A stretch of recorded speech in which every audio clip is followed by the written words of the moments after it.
안녕하세요. 힐링토크 회복을 사랑해주시는 시청자 여러분, 정선입니다. 사실 우리가 드라마도 그렇고 스포츠도 그렇고 막판 역전의 파노라마 때문에 홀릭해서 완전 열광할 때가 있잖아요. 전 스포츠는 그다지 관심이 없는데 드라마는 사실 그 반전의 반전을 거듭하는 그 어떤 기대치 때문에 좀 더 깊이 재미있게 몰입할 수 있었던 것 같아요. 우리 인생도 이렇기 때문이 아닐까요? 그냥 뭐 처음 정해진 대로 시종일관 같은 결과가 예상된다면 뭐 어떤 재미가 있겠어요. 그런데 설정값과는 다른 정말 무한의 에너지로 뒤집히는 반전의 역사가 있기 때문에 그래도 살아볼 만하다라는 생각을 하게 하지 않을까요? 자, 오늘 모신 이분은요. 야, 진짜 반전 드라마 주인공, 역전의 주인공입니다. 그 드라마를 쓰신 가수 윤영아 씨를 모시고 그분의 삶에 함께한 하나님 이야기를 들어볼게요. 안녕하세요. 안녕하세요. 반갑습니다. 반갑습니다. 네.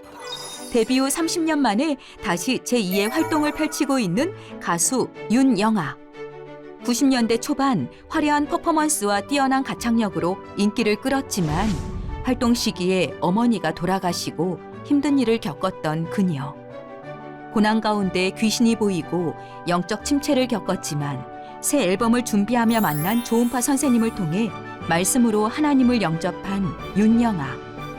이제는 찬양 가운데 기쁨이 충만한 윤영아의 회복 스토리를 지금 공개합니다. 일단 비주얼 자체가 역전이에요.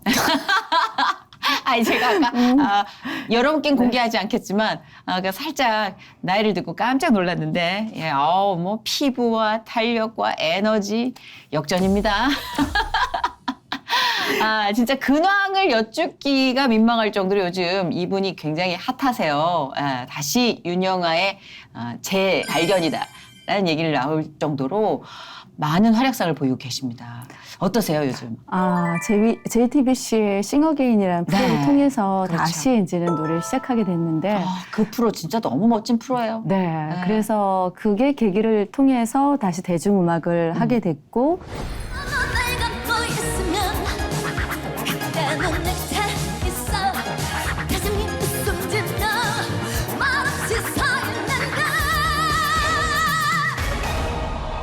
윤영아 씨가 50호 가수로 나오셨잖아요. 네, 맞아요. 네, 아주 기억에 선명히 남아있는데 이 싱어게인으로 대중 앞에 서시기까지 뭐 많은 일들이 있었겠지만 몇 년 만에 다시 무대에 서신 거예요? 무대는 사실 떠나온 적이 거의 네. 계속 했는데 네네. 중간에 뭐 여러 문제도 있었지만 그렇죠. 그런데 브라운관이라는 게 우리 방송은 조금만 활동을 안 해도 이 친구가 활동을 안 하는가 보다 생각할 수 맞아요. 있잖아요. 네. 근데 제가 방송은 조금 짧았어요. 그러니까 네. 90년대 초반이니까 거의 한 30년 만에 그러네요. 이렇게 네. 아마 팬분들은 그렇게 그러니까 네, 아니 난 대기실에서 딱 내 또래인 거 알았어. 왜냐면 브라운관이란 말을 쓰더라고. 요즘 안 쓰는 말인데 네. 우린 알아들었지롱. 근데 아까 우리 또 작가 언니가 선희 씨 이건 봐야 돼 하면서 그 30년 전에 윤영아 씨가 정말 핫할 때 무대를 보여주셨는데 제가 깜짝 놀란 게 언니 30년 전 아니지? 너무 세련된 거예요. 그러니까 장르도 시티팝이고 너무 매력 있는 약간 미국?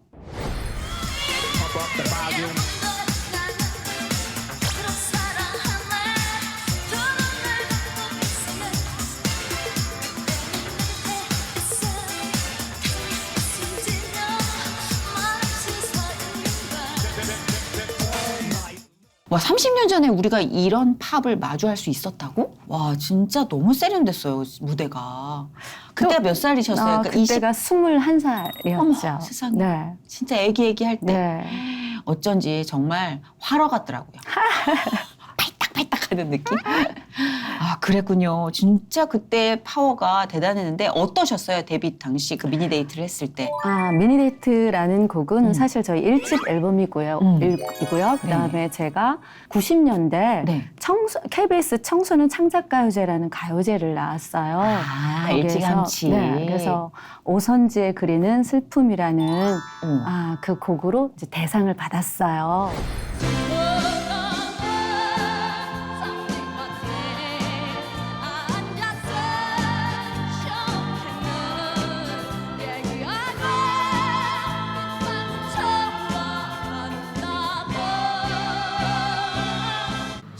6번 서울대표 윤영아, 오선지의 슬픔. 이거가 이제 또 계기가 돼서 이제 오아시스 레코드사랑 또 계약을 해서 1년 만에 준비했던 곡이 이제는 1집 안에 있었던 미니데이트라는 곡을 갖고 나왔어요. 퍼포먼스가 대단했어요. 아, 근데 저는 그렇죠. 그 당시 때 이제는 김한선 언니가 네. 우리나라 뭐 댄스 중에 가수의 탑이었죠. 탑이었죠. 근데 김한선 언니는 되게 유연하고 이렇게 좀 안무가 맞아요. 있으신 웨이브가 그런 엄청났었죠. 스타일이죠. 예.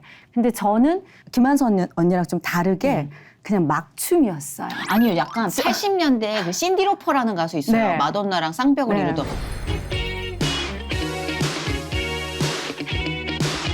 약간 자유로운 스타일이었어요. 맞아요. 저는. 그 신디 그래서- 로퍼 언니 춤이 그랬거든요. 네, 그래서 그렇게 해가지고 이제 자닉 잭슨, 폴라 압들 그런 분위기에 그런 분위기로 해가지고 온다. 나왔던 노래였어요. 그랬구나. 아, 그 당시에 인기를 끌었다고 말씀하셨는데 네. 어느 정도 그때는 가요 톱10 있었을 때 아니에요? 가요톱10. 가요톱10에 서태지 아이들이 1등 할 때 네. 저 5등 했어요. 우와. 네. 그 그리고- 정도면 굉장히 가요계 르네상스일 때 아니에요? 맞아요. 90년대 초반에 그랬었고 네. 그리고 또 군인 아저씨들한테 제가 서태지 아이들을 그러네. 능가했어요. 군통령이셨네. 네, 그 당시 때. 원래 이 디바들에게 훈장은 뭐냐? 내가 군통령이었던 때가 있었느냐 없었느냐. 이게 훈장이에요. 아, 네. 트로피고. 그 시대에 윤영아 씨는 정말 굉장한 이슈였겠다. 이슈몰이가 됐겠다 싶어요. 가수 데뷔는 그러면은 어떤 계기로 하게 되신 거예요? 가수가 되겠다 꿈을 갖게 된 건 고등학교 때 1학년 때 어느 날 네. 피아노 치면서 노래를 하는데 음. 갑자기 막 목이 딱 터지더라고요. 그래가지고 아. 그때 가수가 돼야겠구나라고 생각했어요. 피아노도 치시는구나. 어렸을 때 피아노를 쳤었는데 어. 원래 제가 이제 클래식을 이제 전공 뭐 클래식을 했었는데 네. 저한테는 팝이 더 좋았어요. 그래서 아. 막 가요를 치고 막 그래서 오히려 피아노 선생님이 너 그거 어떻게 치는 거야? 막 그래가지고 예 선생님 이걸 이렇게 치시고요. 예 그럼 땡땡땡땡땡땡땡 막 이런 식으로. 그럴 수 있어요. 그게 네. 아무래도 전환하시는 분들 얘기를 들어보면 내 심장이 거기에 또 빨리 맞아요. 반응했다고 그러시더라고요. 네, 그러니까 그 비트에. 저는 비트 있는 음악을 좋아했었어요. 그러다 보니까 그런데 이게 나이가 들으니까 그것도 공존되는 것 같아요. 클래식도 좋고, 맞아요, 팝도 맞아요. 좋고, 락도 네. 좋고, 근데 장르가 이제 구분 없이 다 그렇죠. 좋아지더라고요. 수용할 수 있는 범위가 넓어진다는 네. 거죠, 사실. 네. 그러셨구나. 그러면 어렸을 때부터 그 끼와 재능과 또 호기심이 가득해서 그 여세를 몰아 이제 가수로 입문을 하셨는데 네. 그 당시에 가수로 계속해서 활동을 하는 게 쉽진 않았어요. 제 기억으로는 그렇죠. 네. 소속사 분쟁이 많았던 시기였어요. 네, 사실 왠지. 제가 오아시스 레코드사랑 계약을 한 거는 잘했었어요, 그때까지. 그리고 잘 나가는 레코드 회사였죠. 네, 그 당시 지금 이제 레코드 회사가 없어졌죠. 네, 근데 없어졌죠. 당시는 뭐 지구, 뭐 맞아요, 오아시스, 맞아요. 뭐 이렇게 서울 음반 되게 유명한 3대. 네, 맞아요. 그 중에 한 레코드 회사랑 계약을 했고 활동도 잘했고 그리고 저는 행사를 좀 많이 했었어요. 그런데 이제 행사를 하고 중간에 이제 엄마가 많이 아팠어요. 아이고, 이제 아프셨어요. 췌장암을 걸리셨는데 저는 사실 저희 집안은 불교 집안이에요. 네. 그리고 이제 좀 유복하게 자랐었고 그래서 제가 이렇게 어떤 생활을 해나갈 이유는 없었었는데 아유, 그럼 그 당시에 네. 피아노 배웠으면 딱 네. 유복 나오죠. 그런데 엄마가 아프시고 아버지도 이제 사업을 접게 되시고 이러면서 갑자기 이제 공주의 삶에서 갑자기 조금 무수리의 삶으로? 그렇게 된 거예요. 그래서 제가 생활을 좀 떠안게 됐어요. 갑작스러워. 그래서 텔레비전보다는 행사 위주로 제가 활동을 했었어요. 그랬구나. 네, 그래서 근데 결국은 엄마는 이제 돌아가셨는데 아이고. 그러고 난 뒤 계속 이제는 저는 어쨌든 무대 생활을 계속했고 그러다가 이제 30대가 지나고 30 중반이 이제 거의 다 가는 거예요. 그렇군. 저는 네. 초반에 행사를 많이 하셨다 그래서 네. 그 당시에 또 소속사에서 행사만 그렇게 돌리던 데가 있었단 말이에요. 근데 저는 그 당시 때는 그런데 소속사 없이 사정이 네. 있으셨구나. 네, 그래서 제가 생활을 해야 됐기 때문에 그렇게 한 거였는데 네네. 중간에 이제 나이가 있으니까 댄스보다는 트롯을 하면 어떻겠니? 라는 제안이 온 거예요. 근데 그 당시 때 저는 트롯을 그렇게 잘 부르지도 못했고 그러면 세미 트롯이다. 그래서 이제 음반을 내게 됐어요. 그랬구나. 거기까지는 좋아요. 네. 그런데 이 기획사의 대표와 저랑 마찰이 생긴 거예요. 그래서 그때. 네, 그래가지고 결국은 제가 이게 소송까지 갔고. 이거 컸네, 일이. 네, 근데 그 당시 때 사실은 여러 문제가 있었지만 진짜 재판하면서 저는 변호사 없었어요. 아니, 재판하는데 네. 변호사가 없이 어떻게 해요? 근데 이게 정말 이거는 제가 점프 뛰어서 얘기한 건데 네. 그 처음에는 곡을 받으려고 네. 조은파 선생님이라는 칠갑산 유명하시죠. 아내에게 바치는 노래 네. 지으신 조은파 선생님을 찾아갔어요. 네. 그랬더니 선생님이 곡을 안 주시는 거예요. 그리고 그냥 계속 예수 얘기만 하시는 거예요. 예, 그래서 저는 믿지도 않는데 근데 이상하게 그 선생님 말씀하시는 거는 굉장히 뭔가 따뜻한 그런 느낌이 드는 거예요. 그래서 그 선생님 곡은 안 주셨지만 그 선생님이 뭐 성경 말씀 문자도 보내주시고 막 이러셨었거든요. 세상에. 네, 그랬을 때 저는 그냥 선생님 감사합니다. 오늘 좋은 하루 되세요. 그리고 오늘 또 이제 뭐 건강하세요. 뭐 이렇게 짧게 보냈고 근데 선생님은 계속해서 말씀 문자를 주시고 이제 그런 와중에 선생님과의 그런 교감이 있었는데 그 와중에 이 기획사랑은 소송이 가고 막 이런 상태였어요. 근데 그 전에 제가 선생님이 이제 사무실을 갔는데 선생님이 저를 손을 잡아주시면서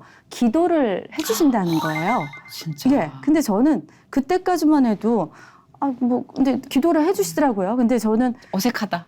너무 정말 어색하다는 맞아요. 표현이 뭔지 맞아요. 알아. 눈물이 그냥 나는 거예요. 세상에. 근데 저는 슬프지 않았거든요. 그래서 제가 봤어요, 그 느낌. 아니 이거 왜 눈물이 날까요? 나 그러지 않는 희한한 느낌을 받았었어요. 맞아요.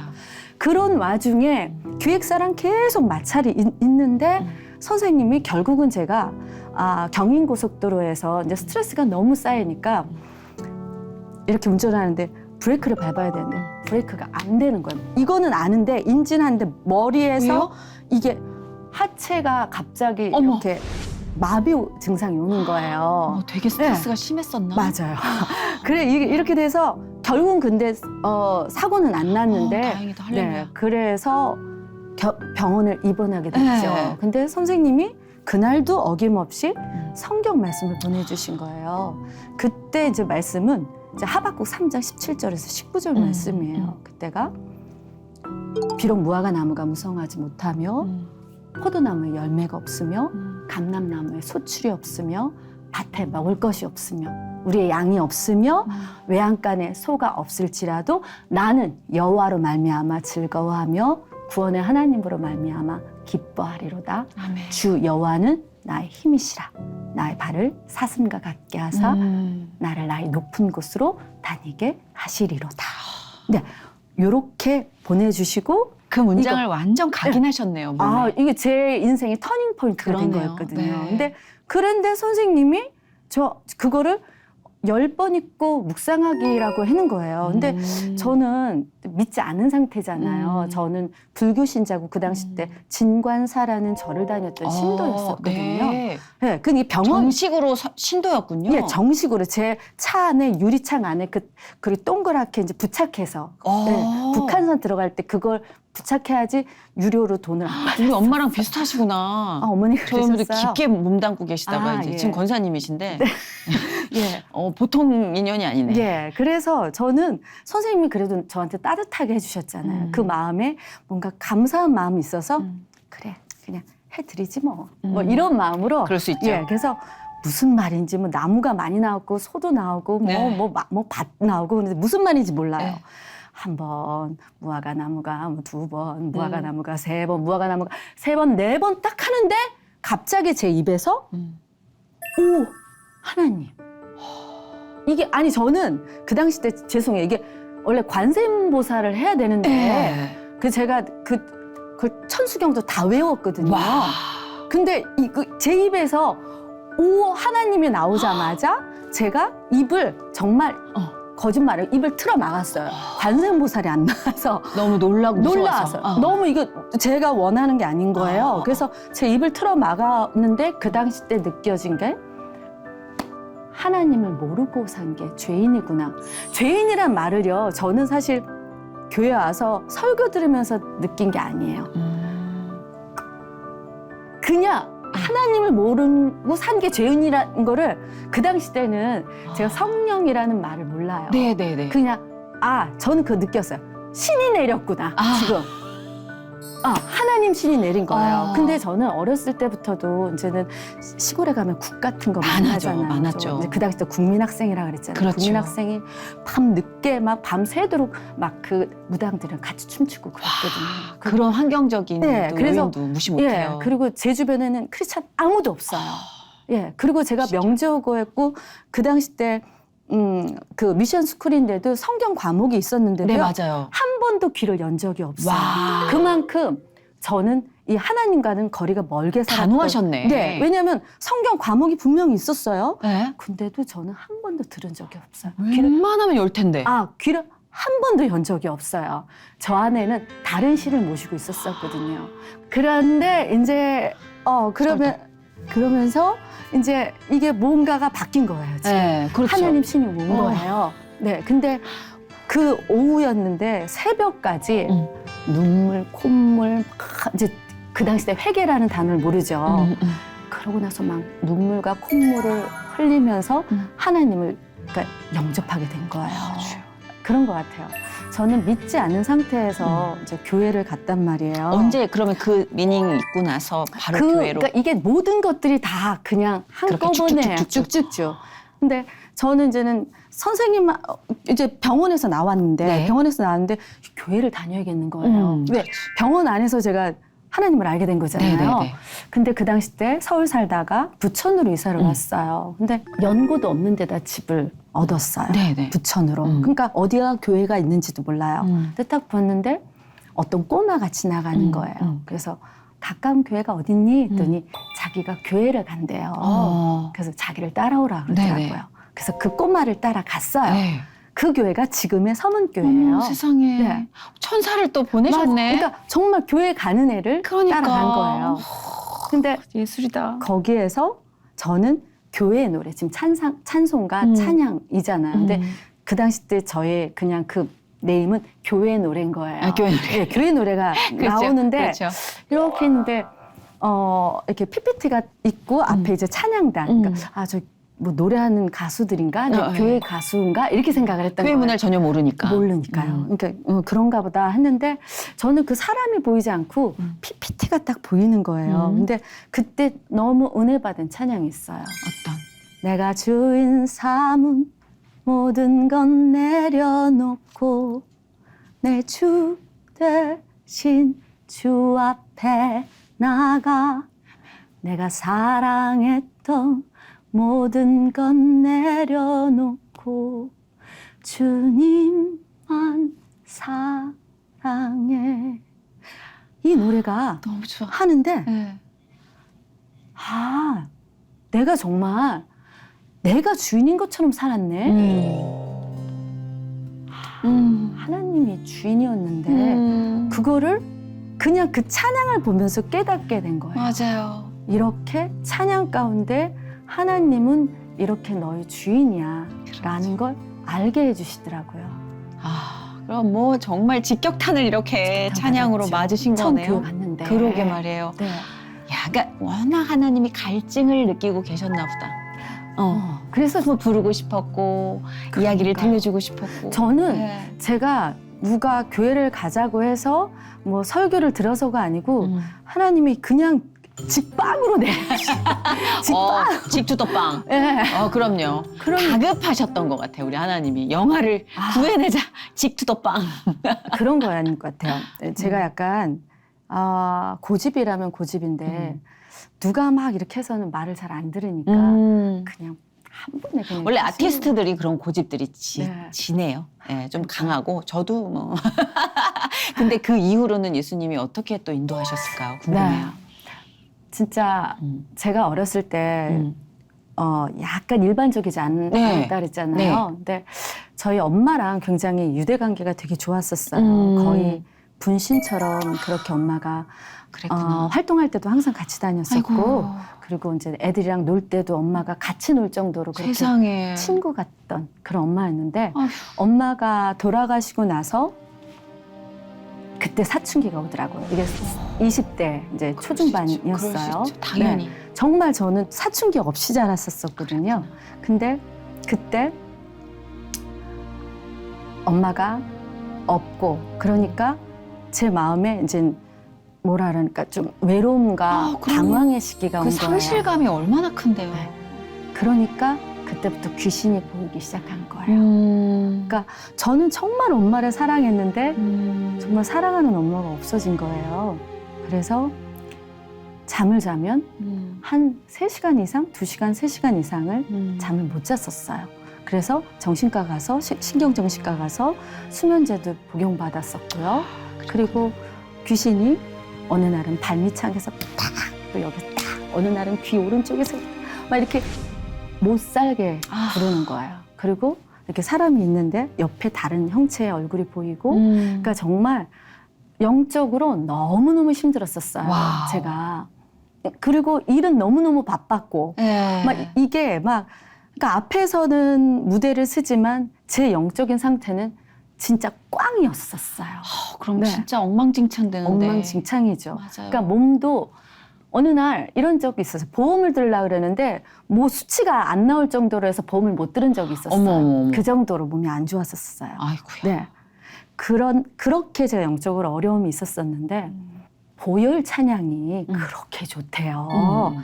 예수님의 피가 그런 귀신들은 예수님한테 꼼짝을 못 한다는 거를 알게 된 거예요. 예. 그래서 제가 그렇지. 예수님의 보혈 앞에서 쥐들이 꼼짝 못하지 당연히. 그렇죠. 그래서 제가 그걸 알고 성경책 뒤에 보면 찬송가가 있잖아요. 네네. 보혈 찬송, 성결, 뭐 은혜 찬송, 소명 찬송 있죠. 착착착 종류별로 있죠. 카테고리가. 그렇죠. 그 종류별에서 이제 보혈 찬송 위주로. 마귀 대적 찬양을 권사님들이 다 아시잖아요. 예. 그게 보혈 찬송이구나. 그래서 죄에서 자유를 얻게 함은 맞아요. 보혈의 능력, 주의 보혈, 주의 보혈. 그것도요. 와, 아주 끌어오른다, 진짜 와. 능력이 또다. 이런 식으로. 맞아. 철야 예배 가면은 다 주먹 쥐고 네. 불러요. 그 노래는. 막 이렇게 하고요. 대적해야 네, 되니까. 대적해야 되니까. 아, 이제 알겠네. 그래서 그렇게 했더니 정말 너무 희한한 게 그런 고민이 정말 없어졌어요. 주여. 그래서 저는 지금도 예를 들면 조금 어려운 분들 가면은 제가 이 얘기는 엄청 많이 해요. 보혈 찬송을 보혈 불러라. 찬송. 그러면 그 킵해야겠다. 힘이 엄청 많이 난다. 킵해야겠다. 네. 그래서 왜냐면 중요한 일 앞두고 마귀가 끌어요. 맞아요. 예. 그리고 이렇게 약간 우리가 스산한 데 있잖아요. 스산한 저는 예전에도 이렇게 바위가 큰 거가 있거나 나무가 오래된 거가 있으면 그 기운이 막 느껴지는 거예요. 영적으로 굉장히 예민하신 네, 분이구나. 그래서 막 이게 저한테 덮쳐요. 아. 이 기운이 느껴지는 거예요. 그러니까 와, 사람이 딱 봐도 양기가 있고 음기가 있잖아요. 음기가 딱 오는 사람은 막 그게 느껴져서 아니, 왜 우리 엄마랑 이렇게 닮았지? 아, 소름 돋아. 아, 나 장권사님 만나는 것 같네, 지금. 영적으로 굉장히 예민하신 분들이 있어요. 그러니까 너무 힘들었어요. 근데 근데 그런 분들 기도할 때 옆에 가면 여기가 후끈후끈해요. 혹시 윤영아 씨도 기도할 때 옆에서 그런 느낌을 저는 받는다고 그런 게 하시던가요? 되게 많았었어요. 그래서 그러한 조금 기운이 스산하거나 음산한 기운이 들 때도 예수 이름으로 명하노니 뭐 귀신 물러갈지어다. 아멘. 이렇게 해야 되잖아요. 네. 그 너무 길죠, 사실. 네. 그 예수만 해도 먹히는 거거든요. 그렇죠. 그럼 예수. 계속 제 안에서 이걸 샤워할 때도 샤워 부스에서 물이 떨어지잖아요. 네. 머리부터 발끝까지 예수의 피로 저를 적셔주세요. 그거를 막 기도하면서 샤워를 하는 거예요. 머리가 또 좀 길어요, 제가. 항상 저기 마귀가 무서워서 가겠어요. 근데 정말로. 계속 예수. 마귀가 정말. 무서워서. 약간 우울할 때도 이게 기분이 싹 업돼요. 그리고 자신감이 막 생겨져요. 맞아요. 이렇게 처연한 느낌의 찬양은 나를 한번 살펴보고 속아내는 데 필요하다면 전투력 만렙이 그렇죠. 만렙이어야 할 때 네, 부를 찬양이 그렇죠. 있어요. 나가야 되는 끌어올릴 거죠. 때? 네, 그렇죠. 보혈 찬송. 오케이. 네. 접수. 네. 근데 오늘 정보도 주시네 이렇게. 너무 희한한 게 제가 예수님을 잘 모를 때였잖아요. 교회 처음 나갔을 때도 꿈을 주셨어요. 그게 뭐냐면 어느 날 제가 제 모습을 불황원에서 보는 거예요. 그런데 스님 입는 옷을 입고 네. 그렇게 바라춤 있잖아요. 쟁 같은 거 네. 큰 걸로 막 이렇게 막 하면서 춤을 추더라고요. 그리고 빨간 립스틱에 그 모습을 제가 보는 거예요. 근데 내가 이랬구나라는 걸 또 인식하게 됐는데 어떤 분이 저를 데리고 굉장히 계단이 많은 곳에 저를 데려가시는 거예요. 편지를 준 거예요. 네. 근데 화선지 있잖아요. 화선지에 궁서체라 그러죠. 포, 도, 나, 무 와. 이렇게 주신 거예요. 근데 이 뭐야? 꿈이 네. 예사롭지 않은 거예요. 네. 그래서 교회 다니는 분한테 제가 여쭤봤어요. 네. 이 포도나무에 의미가 있을 것 같아요. 네. 근데 그게 예수님이라는 거예요. 네. 그러니까 예수님은 제가 알기도 전에 말씀으로 하박국 말씀으로 오셨고 꿈에서도 네가 예전엔 그런 삶을 살았지만 앞으로는 내가 너를 인내하고 은혜하는 삶을 살겠다라는 거를 그 지표를 보여주시면서 그렇게 편지를 주신 거예요. 네. 포도나무신 예수님이. 그러니까 하나부터 10까지 모든 것을 그냥 다 느끼게 하시고 알게 해주신 것 같아요. 그러시네요, 진짜. 예수님이 주시는 마음은 네. 정말 평온해요. 그리고 때로는 바보 같아요. 그거 바보 같은 짓인데 이러면 내가 질 것 같은데. 근데 예수님은 그 지는 것 같은 마음 가운데서도 결과적으로 좋게 하시는 분이고요. 맞아요. 나쁜 영이 주는 거는요. 굉장히 영특해요. 영특한 것도 맞아요. 하지만 사람을 되게 조급하게 하고 신경질적으로 만들어요. 그러니까 막 서 있어. 뾰족. 네, 서 있어. 맞아요. 이게 영이 다르더라고요. 제가 그러니까 어렸을 때부터 영적으로 좀 예민한 게 있어서 우리 하나님의 영은 진짜 성령이 주시는 마음과 나쁜 영은 정말 차별화돼 있다는 거죠. 아, 그러네, 진짜. 네. 아니, 그런 것들이 조금 즉각적으로 오는 반응이 굉장히 빨리 감지되는 빨리 와요. 분이시잖아요. 그렇기 때문에 기도를 하고 나서 좀 예전에 어떤 뭐 내 실수나 이런 것들에 대한 회개도 빠를 것이고 관계 회복도 좀 빨랐을 것이고 모든 게 조금 이렇게 즉각적으로 빨랐을 것 같아요. 우선적으로는 네. 제가 이런 게 있었던 것 같아요. 사랑부터 정리해 주시는 것 같아요. 그러니까 하나님 안에서 가지치기를 해주시더라고요. 우리는 때로는 사람과 사람의 관계가 있기 때문에 아예 정이 있고 뭐가 있고 이러면서 아닌 거를 잘 끊기가 어려워요. 맞아요. 저 잘 못 끊어요. 그런데 하나님은 제 의도와는 상관없이 결국은 끊게 해주시고 또 새로운 만남을 주셔요. 근데 꼭은 아니, 때로는 어려움도 있죠. 근데 좋은 만남을 많이 주시더라고요. 그리고 처음부터 완성해 주시지 않는 것 같아요. 시초에 씨앗을 주시고 완성에 가게 만들어 주시는 하나님임을 정말 신앙 가운데 느껴지는 것 같아요. 그리고 우리 일상생활에서 하나님이 이렇게 메시지를 말씀 가운데 주시는 것 같아요. 네네. 그러니까 저는 사실 인생에 다 어려움이 있지만 2018년도에 제가 이제는 음악을 계속 해왔었어요. 그리고 이제는 저는 중간에 뷰티쇼라는 그 쇼를 했는데 뷰티쇼가 뭐냐면 네. 모델 겸 뮤지컬적인 요소가 있었던 그런 쇼였어요. 네. 그 쇼를 오랫동안 한 8, 9년을 해왔어요. 오, 그러셨어요? 네. 그런데 그러면서 이제 학교 강의도 나가고 이렇게 해서 크림 남들 볼 땐 그렇게 나쁘진 않았었어요. 다만 불안감이 좀 안 나왔을 뿐이지 계속 음악 생활을 해왔는데. 그랬구나. 네. 그럼요. 활동하신 거죠. 네. 근데 남편이 조금 일이 좀 뭐가 좀 안 됐었어요. 그래서 갑자기 제가 아버지를 계속 모시고 살았었거든요. 네. 근데 2018년도에 2015년부터 아버지가 이제는 암이 발생된 아이고. 거죠. 네. 근데 결국은 막 되게 뭐 이것저것 들어갈 거가 너무 많았어요. 근데 제가 결국은 폼나지 않은 일을 해야 됐었던 거예요. 네. 근데 음악만 하고 살아왔다가 갑자기 식당을 취직하게 됐어요. 네. 네.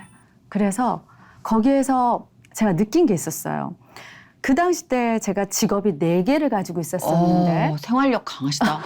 학교는 이제 맨날 나가는 건 아니니까 네. 그리고 이제 뷰티쇼 나가고 그다음에 레슨 하는 거. 네, 음악하는 네. 사람 보통 레슨 많이 하거든요. 그리고 이제 알바 겸 근데 취직이에요. 그 4대 보험이 되는 그런데 취직을 한 거죠. 일식 식당을 갔어요. 일식 식당은 특별한 스킬이 코스. 필요하잖아요. 네, 네. 코스 요리집이었던 거예요. 그래서 저는 1년 정도 제가 전통 요리를 했었거든요. 그러니까 네. 제가 이왕이면 그런 데 가서 배우자.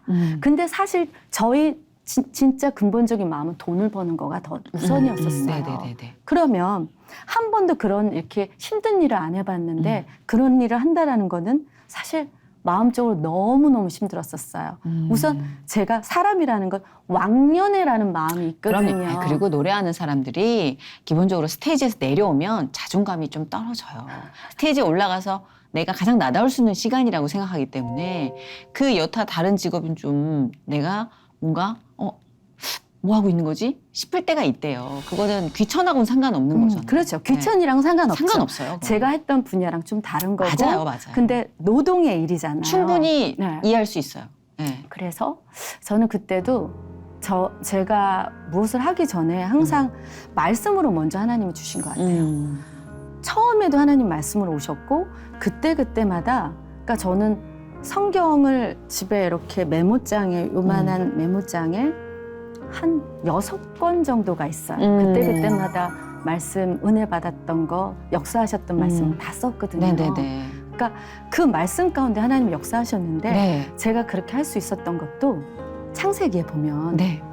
야곱이 가나안으로 애굽으로 내려가는 게 있어요. 네. 근데 그거는 식량을 구하기 위해서 내려가는 거예요. 네. 이제 내려가는 데는 생활의 어려움도 있고 생명을 위협받는 어려움도 있고 그러니까 그렇겠죠. 결국은 기근이 와서 내려간 거예요. 네네. 그럼 저한테도 결국은 기근이 온 거잖아요. 그치, 누구나 기근이 예. 오죠. 그럼 기근이 왔을 땐 그거를 고수하고 거기 있을 수가 없다라는 거예요. 그래서 제가 그 말씀을 굉장히 도전받았어요. 기근이 와서 내려왔다는 말씀에. 네. 그래서 내가 납작 엎드려야겠구나.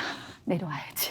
지혜로우시다. 네. 그래서 가서 일을 했어요. 그래서 너무 힘든 가운데 그때도 하나님이 되게 위로를 많이 주셨는데 그 1년 전에가 이스라엘 성지순례를 갔다 왔었거든요. 네. 그때 이제 선교사님 유대 광야를 쫙 보여주시는데 본인이 그때 광야를 지나며라는 찬양을 들으면서 많이 위로를 받았다라는 말씀을 해주신 적이 있으셨는데 그때는 한 번도 들은 적이 없었어요. 그러다가 식당 일을 하면서 그 찬양이 맞아 선교사님이 그때 무슨 찬양 되게 은혜됐다 그랬는데 찾아서 유튜브에서 찾았어요. 그래서 들었죠. 그게 왜 이렇게 마음에 오는 거예요. 그럴 때가 있죠. 진짜. 2절 가사였는데요. 내 차가 산산이 깨지고 높아지려 했던 내 꿈도 주님 앞에 내어놓고 오직 주님 뜻만 이루어지기를 나를 통해 주님만 드러나시기를 이 찬양이 너무 와닿는 거예요. 그래서 이 찬양과 말씀과는 실과 바늘처럼 제 인생에 송두리째 역사하시더라고요. 유독 그 감지 능력이 좀 빠르시다라는 생각도 해요. 그것도 선물이고 정말 주님께서 주신 축복이 아닐까 싶은데 그 아버님을 오래도록 이제 투병생활을 하시는 동안 또 모시고 계시다가 아버님께서 소천을 하셨다고 들었어요. 최근에요. 네, 그 또 장례식에서 엄청나게 영적 체험을 하셨다고 들었는데 그 얘기가 너무 궁금해요. 아버지가 우선 집사님이세요. 92세로 돌아가셨는데 아버지가 오랫동안 2015년부터 계속 이제 암이 재발되고 또 치매도 걸리셨고 등등으로 해서 아버지를 계속 모시고 있다가 1년 정도를 아버지가 제가 이제 외출하거나 아니면 같은 집에 살아도 방에 어디에 있으시면 갑자기 이제는 응급 상황이 발생이 돼서 어쩔 수 없이 요양원에 모시게 됐어요. 근데 요양원에 모셨어도 피 수혈로 연명을 해 가셨었거든요. 이제 구강암 환자셨고, 근데 결국은 나중에는 이 피가 지혈이 안 되는 거예요. 그래서 어느 때는 정말 주일만 빼놓고 그러니까 거의 한 일주일에 2번, 3번씩을 모시고 병원을 다녔어요. 네네. 응급실, 진료실 막 왔다 갔다. 그러면서 너무 신기한 게 아버지가 그렇게 예배를 사모하시는 거예요. 우리 아버지도 같이 서문교회 교인이시지만 네네. 그 요양원 위층에 153 예인교회라는 교회가 있어요. 그 교회가 이제는 제가 아는 또 부목사님이 이제 우리 교회에 계셨던 부목사님이 개척하신 네네. 교회고, 그러니까 아버지가 이제 그 교회를 이제는 다니시게 된 거예요. 그러면서 너무 희한한 게 그렇게 피를 흘리고 그런데 예배를 너무 사모하시는데 예배 때는 또 피가 안 나오는 아우, 거예요. 주여. 너무 그때도 정말 신기했어요. 네. 그래서 아버지가 정말 사력을 다해서 예배를 드리시는 거예요. 그래서 제가 그랬어요. 보통은 이제 중간 과정이 원래 사람이 아프거나 어떤 때가 되면 죽음도 준비를 해야 되는데 그렇죠. 제가 아버지가 꼭 빨리 돌아가시라는 얘기가 아니에요. 아, 그럼요. 예. 근데 아버지는 정말 살고자 하시는 거예요. 아. 그래서 저는 왜 아버지가 저렇게 사시고자 하실까? 때를 왜 준비하지 않으실까? 그런 생각도 있었었는데 또 예배를 사모하는 것도 너무 신기했었어요. 근데 정말 사력을 다해서 예배를 드리시더라고요. 그 아픈 분이 그 한 30몇 분이 이제는 보통 예배를 드리시거든요. 우리 아버지 목소리 찬양이 제일 컸어요. 찬양을 그렇게 부르시는 거예요. 그래서 저는 아버지가 아플 때 그 생각을 했어요. 우리가 왜 예배를 드리냐. 처음에는 생각이 든 게 구원에 확신이 없고 천국에 소망이 없다면 저 예배가 진짜일까? 기복신앙일까? 아버지를 의심했었던 적도 있었어요. 아. 그런데 너무 신기한 건요.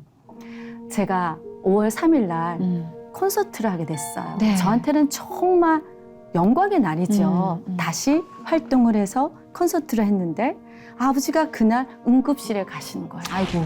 근데 저는 항상 보호자로 아버지 보호자로 살았는데 여기에서 리허설을 하고 그래야 되는데 아버지 어떡해. 석관을 뚜내 만에 이제는 호스가 이제 목 아래로 내려가 그거를 다 전화로 예, 하세요 하고 말이 많이 아니었는데 어쨌든 아버지는 다음 날 어린이날 돌아가셨어요. 아이고, 소천하셨구나. 네. 그런데 많은 크리스찬 장례식을 가봤지만 우리 아버지가 제가 믿고 나서는 처음 돌아가신 거거든요. 네. 엄마 때는 제가 믿지 않았었으니까. 근데 입관식을 하는데요. 입관 예배를 드린다면 입관식을 딱 하는데 우리 오빠는 믿지 않는 상태예요.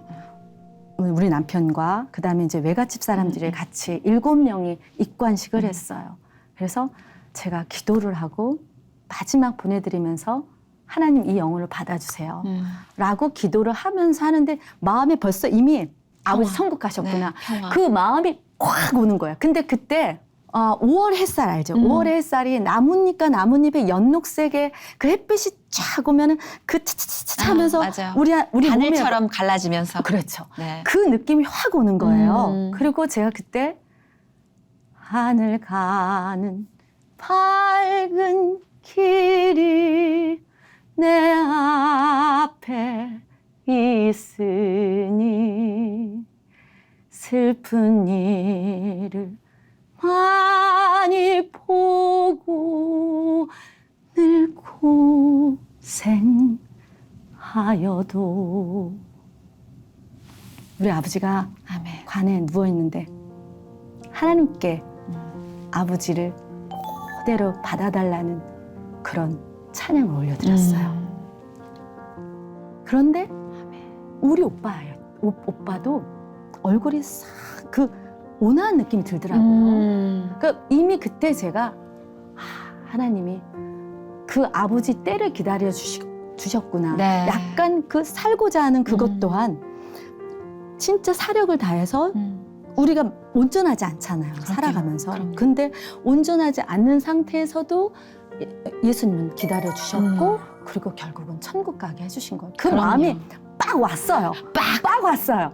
근데 끝나고 나서 우리 오빠가 그러더라고요. 엄마 때 나 그런 거 못 느꼈는데 엄마 때 솔직히 무서웠었대요.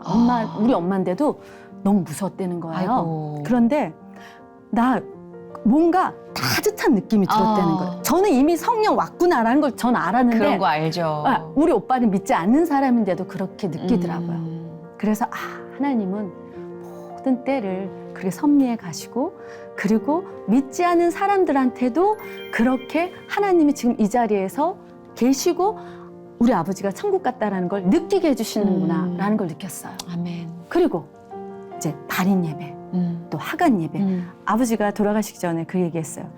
본인은 그냥 당신 바닷가에 뿌려달라고 하시더라고요. 화장터죠.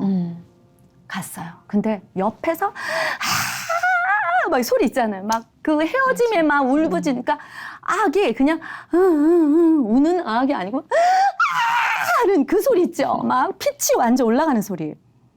그런데 우리는 목사님이랑 그 153 예인교회 목사님이랑 이제는 발인 예배, 하간 예배를 같이 드렸거든요.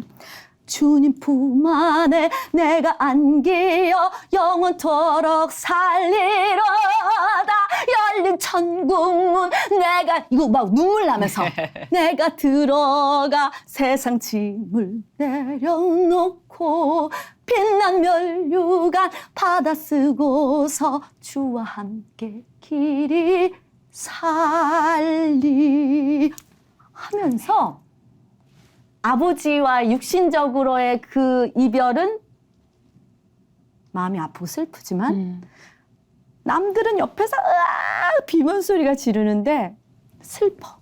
아버지와의 이별은 슬프지만 그렇죠. 하나님이 우리 아버지 영혼을 받아주셨어. 그리고 이 모든 92세에 모든 사시면서 얼마나 어려움도 많으시겠어요. 그 어려운 눈물 골짜기에서 결국은 주님 품 안에서 살게 되실 거야라는 확신. 그렇죠. 그러고 아버지의 한 줌의 죄를 근데 제가 몇 번을 뒤집어진 적이 있거든요. 성령이 아주 처음에. 네, 네. 그때는 보통 등으로 팍 왔어요. 근데 요번에 여기가 딱 지어지는 순간에 제가 그 자리에서 약간 이렇게 움찔하면서 주저앉으려고 그랬어요. 근데 우리 남편이랑 오빠가 저를 부축해줬거든요. 오열이 되는 여기에서 여기 이두근까지 알통 있는 데까지 차차차차차 오는 거예요. 그러면서 영아야, 네가 진짜 수고 많았다. 그러니까 아버지랑 살면서 때로는 애증 관계도 있었고 너무 힘들 때도 있었지만 네. 그래 하나님을 사랑하니까 하나님을 사랑하는 마음으로 나는 아버지한테 도리를 최선을 다해야지. 절절히 하나님의 위로하심으로 성령이 막 느껴지는 거예요. 네, 네. 그래서 아버지를 그거 하면서 위로하심의 그 성령이 불길처럼 왔는데 버스를 타고 우리 오빠한테 그랬어요. 오빠 여기 만져봐. 온도가 너무 다른 거예요. 그러니까 우리 오빠도 너무 신기해서 그 얘기를 했어요. 그때 이제 하나님 막 오셨다. 이제 성령이 딱 불같이 왔는데 지금 여기서 여기까지 지금 아직도 이게 불길이 아직도 안 끊어졌어. 그랬더니 오빠가 우리 기독교인이라고 해서 다 온전하지 않잖아요. 근데 나쁜 면을 좀 많이 봐서 기독교인에 대한 그런 어떤 불편한 편견? 감정, 네. 불편한 감정이 좀 있었어요. 근데 이번에 장례식을 통해서 오빠도 많이 변화가 됐거든요. 그러면서 그 목사님이 뭐 한 말씀 하시라고 그때 했을 때도 우리 오빠가 그러는 거예요. 뭐 한번 놀러 갈게요. 이런 식으로. 그러니까 그 뭐 그렇네, 진짜. 그런 게 아니고 조금 마음은 열렸어요. 그럼요. 그래서 저는 시작된 거죠. 하나님이 아버지의 장례를 통해서도 또 하나의 우리 오빠의 생명 또한 그럼요. 그렇게 구원의 역사가 또 펼쳐질 거라는 그렇네요, 진짜. 기대가 있는 거예요. 맞아요. 그 어찌 보면은 삶을 끝내는 마침표를 찍는 상징적인 곳이 장례식인데 하나님은 거기서 또 다른 출발을 약속해 주셨다는 거죠. 근데 묘사를 정말 너무 리얼하게 해주셔서 빠져들다 보니까 시간이 벌써 이렇게 지났어요.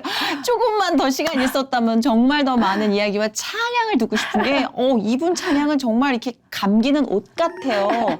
진짜 외투같이 막 이렇게 우리 몸을 감싸주는데 이렇게 많은 달란트를 갖고 이렇게 많은 스토리를 갖고 있는 우리 윤영아 씨를 하나님이 어떻게 쓰실지 너무 기대가 돼요. 윤영아 씨가 바라는 기도 제목 우리가 함께 좀 전투적으로 바라야 될 기도 제목 하나를 공유해 주신다면 저희가 또 기도의 용병들이 계시지 않습니까? 네. 네. 저는 그런 것 같아요. 사실 무대를 생각해서 운동도 하고 건강도 챙기고 저한테는 무대가 하나의 도전이고 제 가장 중요한 거라고 생각을 했는데 네. 살다 보니까 이 중요하다는 것 자체도 제가 하고 싶어서 하는 것도 아니에요. 모든 것들이 해줘야지만 되는 건데 제 욕심은 그런데 하나님께서 또 어떻게 앞으로 무대를 계속 서게 해주실지 다른 길로 또 가게 해주실지는 모르겠어요. 저는 그게 더 기대치가 높아지는 그 포인트인 것 같아요. 윤영아 씨는 여러모로 쓰일 수 있는 어찌 보면 정말 멀티플레이어 같아요. 네, 그래서 지금 이야기하시는 이 에너지로 봤을 땐 와, 하나님이 큰 그림을 그리고 계셨구나. 그래서 아까 얘기했잖아요. 얼마나 다급하시면 직방으로 오셨냐고. 진짜 정말 불처럼 뜨거운 용사들을 쓰실 때 하나님 직접 정말 너무 눈에 띄게 개입하시더라고요. 제가 저희 엄마를 통해서 그걸 봤거든요. 근데 윤영아 씨 보면서 굉장히 비슷한 기시감을 느꼈습니다. 그래서 기대하는 마음으로 오늘 봐주신 여러분들도 중보 뜨겁게 해주시길 바라고 윤영아 씨를 그려내는 하나님의 손길 저희도 정말 앞으로 기대하고 기도하겠습니다. 감사합니다. 멋있어요, 진짜. 아니, 어쩜 찬양이 이렇게 감겨. 축복하겠습니다. 아멘. 아멘. 감사합니다. 감사합니다.